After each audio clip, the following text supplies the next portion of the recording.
Most discussions about peer-to-peer networking center on the kinds of files that are downloaded and whether it's legal or illegal.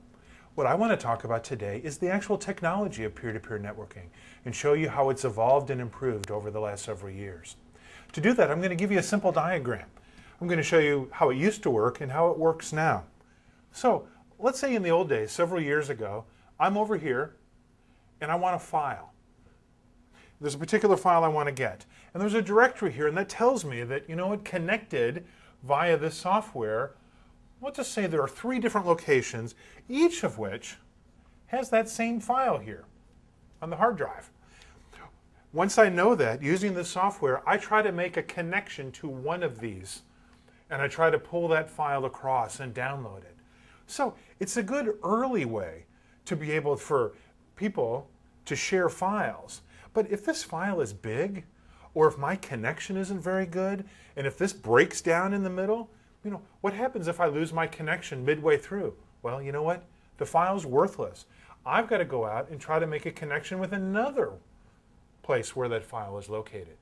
And I could have the same problem. So that's the old way of doing things. The new and improved way of peer-to-peer networking has the same players. I'm still sitting over here and I want to get a file.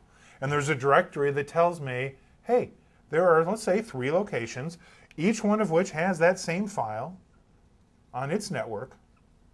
But now, I put in a request to get that file, and the directory breaks up my request and breaks up the file request into many different pieces and goes out and initiates connections between my machine and these machines, and I'm pulling down bits of this file from each one of these and pulling it across.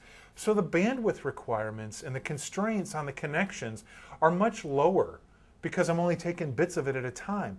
And since I'm tracking the individual pieces of the file, if at any time I lose this connection, the software can go ahead and point me to another location and I can pick that up. It also knows what parts of the file I have and what I don't, and it can keep assembling that file, and I don't lose any of the stuff I've already done. So what does this tell us?